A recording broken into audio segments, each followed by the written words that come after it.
上场的这位，他的表演轻松快乐，掌声欢迎周新宇。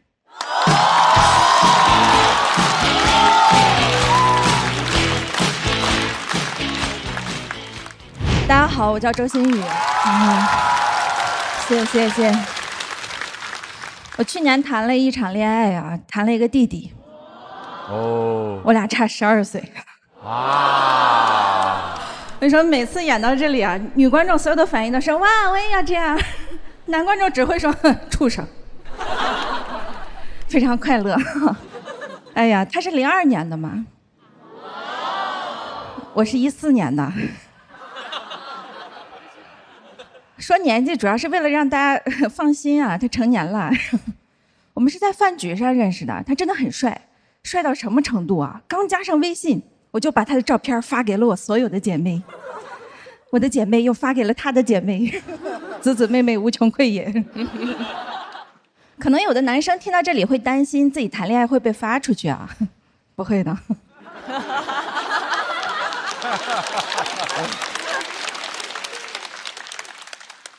然后聊着聊着，我发现他刚大学毕业，当时很震惊，当时哇，这么快就要开始老牛吃嫩草了，太奇怪了。我以前看到这句话，还会把自己带入草。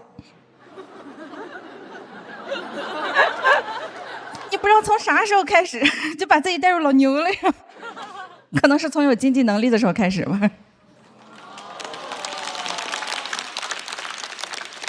我是真的觉得当老牛也太好了，你当了老牛，你才能发现真嫩草啊，它每年春天它一茬一茬的往上长。前2年我对男人要内外兼修这一点还有过一些幻想。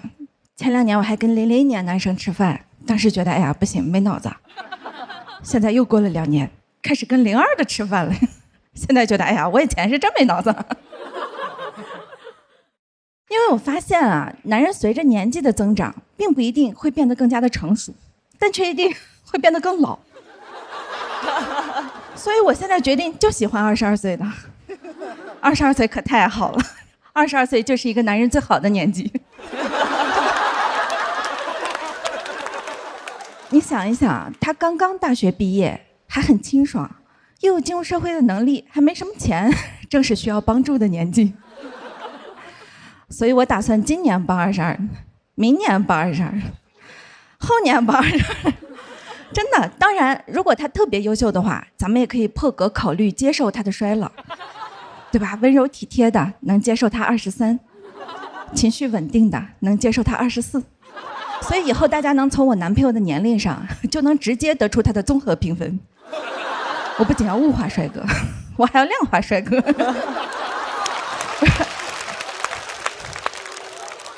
但是啊，跟这个弟弟相处了2个月，然后我发现这个弟弟也并不简单，他开始缺钱了。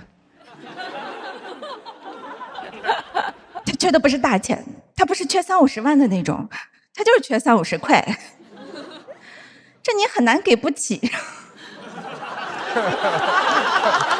吧？我要不给他这点钱，他都活不过24。他还是挺简单的，他就是每个星期4都要疯狂一把的那种，你都觉得有点可爱了。每周喂他50，一个月疯狂的消费我200块钱，每个月200，听着特别像我在他那儿办了张卡。你感觉别人谈恋爱是什么良缘孽缘，我只是个尊贵的会员。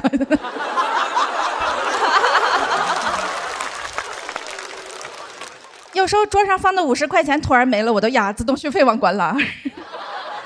刻板印象里的姐姐不都感觉会给弟弟花老多钱了，对吧？我现在也不想消除这个误会，我现在一般对外就说，对，就是你们想象中的那样，要什么就给他吃呗，总不能让孩子饿死吧？所以你们也听出来了，对吧？跟我谈恋爱管饭，但包住就有点费劲了。我还是传统，我觉得男人还是要穷养。不是，他能找我，他甚至都不是一个物质少年，他只是一个物质匮乏的少年。但我还是很不喜欢在感情里掺杂金钱的关系啊，所以我有的时候会问我一个姐妹，她是那种完全不相信男人的，每次都跟我说女人不要给男人花钱，给男人花钱倒霉一辈子。然后把她照片发了过去，她说这个花点就花点吧，这个1个月200，也不多。他们宿舍几个人啊？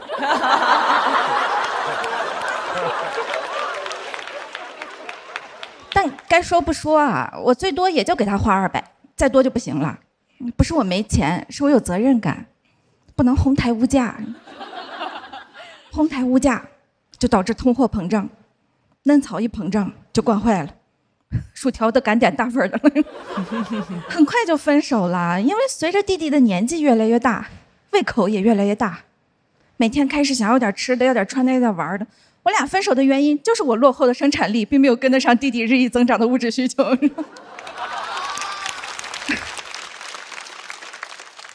本来我这篇稿子就演到这儿了，但一个男演员跟我说：“你这稿子有问题，你把人过于物化、过于工具化是会遭到反噬的。”我心想，现在你知道女人的感受了。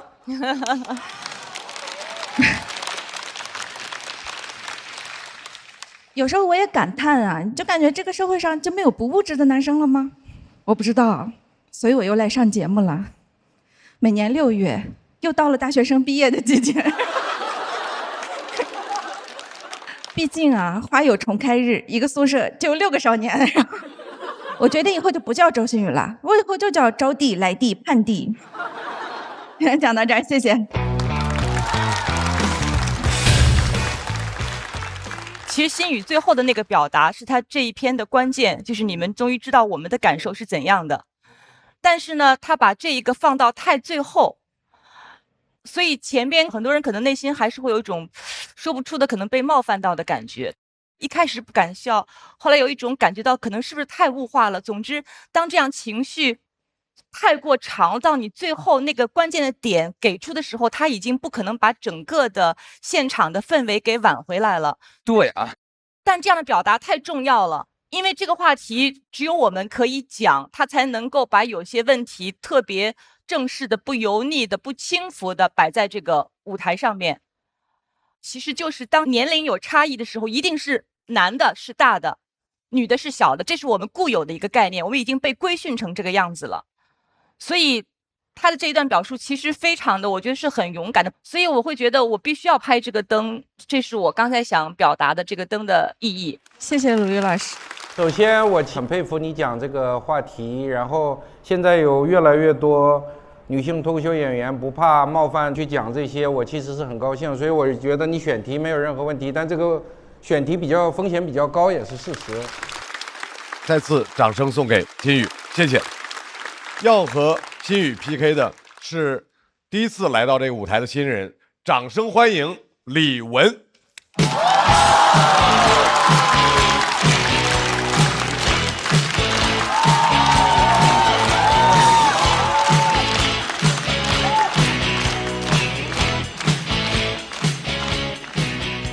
嗨，我是李玟，我是一个学生，我现在在读化学的研究生，然后已经研3了，已经明确的感觉到自己不是一个搞科研的材料了。我那个论文写的跟段子一样，没有论点，只有笑点。我那个论文给我导师看，每次看3秒钟就开始做表情了，每次看我论文就这样。还问我呢，说你这个文章准备在哪儿发表啊？QQ 空间啊？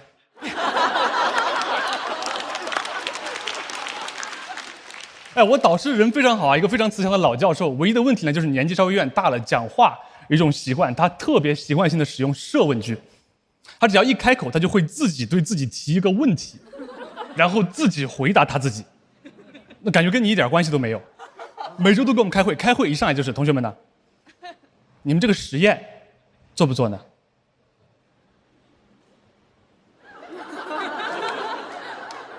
要做。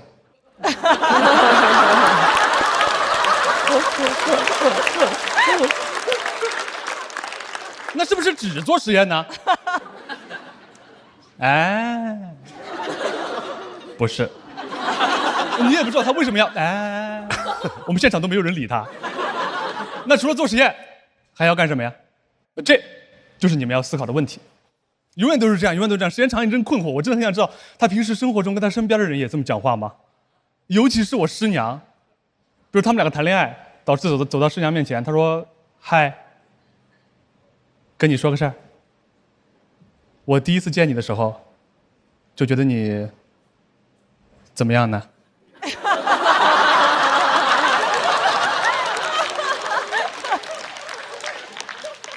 美丽。哎，我这段时间以来啊，对你都非常的，什么？心动。那我是不是喜欢你呢？哎，这个有点猥琐了吧？啊，但不是讽刺我导师啊，因为我们关系特别好，特别熟嘛。认识3年了，有不熟的时候。刚来那会儿，两个人一天到晚见面的机会都不多，我特别想在他面前表现自己，想舔他。刚好给了我一个机会，他要开他的车带着我从上海到浙江湖州去出差，要开2个半小时，朋友们。那我和我导师刚好都是那种不太会讲话、不太会聊天的人，所以你可以想象，两个这种人，你坐那个车上坐2个多小时，那肯定是很尴尬的。但是我没有想到，我们俩尴尬到上车说完第一句就找不到第二句了。上车过后，他问我，他说：“李文，你做好了吗？”我说：“我做好了。”他也不开车，我们俩就在那儿僵持了10几20秒。我说：“什么意思啊？”我没做好啊。但他只是单纯有点慢，就导致场面很尴尬。不过好在，因为我想清楚了要舔人家，头天晚上就准备了3个话题。想好了，明天上车后先聊家乡，再聊年龄，再聊家庭，2个半小时很快就混过去了。上车过后我就开始准备说话。我导师姓朱啊，我叫他朱老师。我说：“朱老师，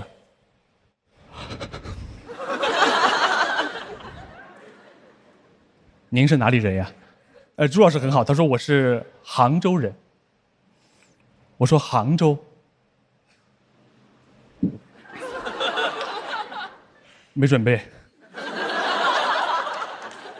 但是我还是跟他说：“我说杭州有西湖。”他说：“对。”我说：“我去过灵隐寺，还挺灵的。”他说：“对。”很明显，朱老师也不爱讲话，但人家也是很有情商的，他也听得出来我已经说不下去了，他就把话茬给接过去了。他说：“小李，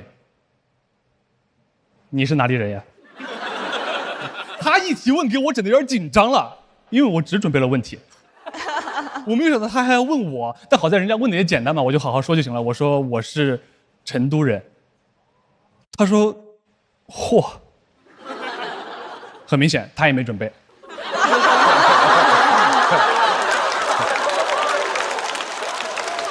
我就知道已经聊不下去了，聊不下去就要下一个话题了。下一个话题准备问他年龄，我就问他，我说：“朱老师，您现在多大呀？”问完就感觉有点暧昧了。一上车问完家乡，开始问年龄，感觉自己要追他一样。但是朱老师人真的很好，他跟我说我是63年的。我说63年，好啊。63年，属兔。我是99年的，我也属兔。朱老师，太有缘了。您大我36岁。那您今年就是71了。朱老师一边开车一边对着我，他说：“小李，61了。”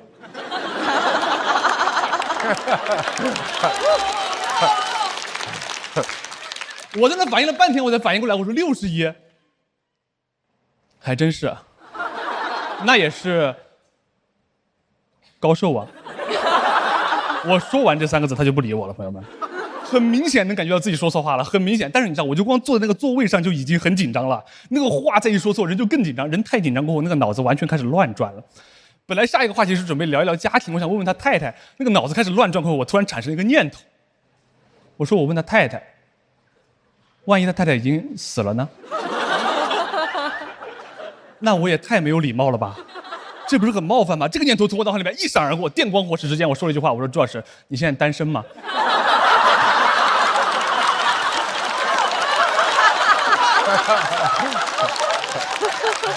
救命啊！给朱老师整晕了。朱老师还在开车呢，还转过来，他说啊，就这么尴尬。这个故事到这儿其实就结束了。前段时间我去问朱老师，我说朱老师，我要去节目上讲这个故事了，你还记得这个事儿吗？这3年我每次一想到这个事情，我都尴尬的脚趾抠地。我觉得当时的表现真的特别差，给你留下特别差的印象。他说我已经忘了，这件事情已经过去了，过去的事情就应该怎么样呢？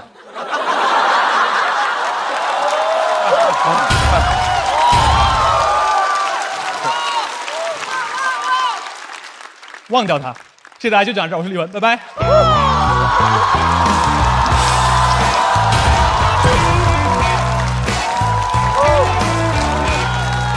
李文锁票倒计时。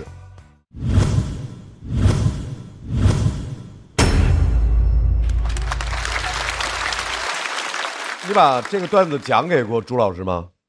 这个段子没有讲给过朱老师，因为我会这个段子其实现在台上只有6、7分钟，但其实在线下的话，这个段子总共有20多分钟的时长，是我一直在，因为那个车程会很长，一直聊。对，车程会很长，这个车上还有一些别的事儿。哦，当你的老师好倒霉啊！对，一直窗口看朱老师，朱老师说怎么样呢？这孩子还不走啊？然后一直记着啊。所以李玟演的，你们觉得怎么样呢？非常可爱，好，真不错。当时我就想，这个灯拍不拍呢？哎，得拍。有很多老师有这样的习惯，你有没有这种习惯？我不会，因为我会警醒自己。哎呦，我给大家举一个例子，我以前不是做法律节目，然后就是嘉宾，他说话特别爱说成语，但是他留最后一个字。接龙啊，让您啊，不是，听我说啊，所以少康，这个案件害人听什么呀？文呢？你不能接吻，我不能接吻，这是他的一个说话习惯哦。害人听什么呀？不是文啊，不能哦，表演也不行啊。怎么样？这段慢才，谢谢各位，谢谢各位。大老师，这就慢才嘛啊，学会沉默对于你来说是不是件很难的事情？是的。那我们先学一下沉默。没事儿，那咱们隔山打牛，来，我来，您来，您来，我们来。害人听什么呀？完全猜不到。害人听。3人慢才，谢谢，3人慢才。因为我在当老师，所以李玟的这个我非常喜欢，对老师的观察非常准确，细致入微。这个世界上不光有一个朱老师，都是朱老师。我有时候很佩服这种演员，就是他这个事儿其实是个破事儿，是，对，是的。你刚才说师生情什么，你都是鸡汤话解读了，我已经往上拔了，就硬往上拔的。对，我是感觉就是个破事儿，但是抓的特别准，特别细致入微，然后让我们回想起自己生活经历里某一个说话有那种古怪习惯的，虽然不一定跟他是完全对应的，但类似的某一个人特别有趣，然后产生很强烈的愉悦感和那个什么东西，就特别好。其实我想就是您刚才那个话说一下，因为我想特别感谢一个演员，就是也是咱们这期节目里面来了的演员是李梦洁老师。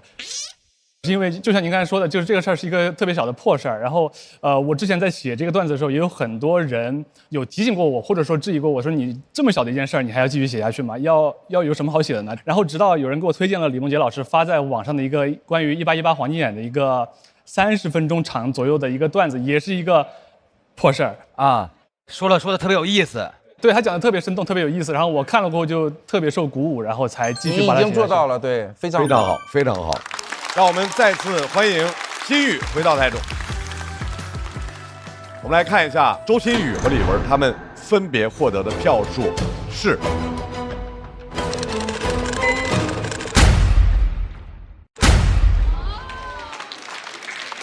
李玟254票，进入到晋级区。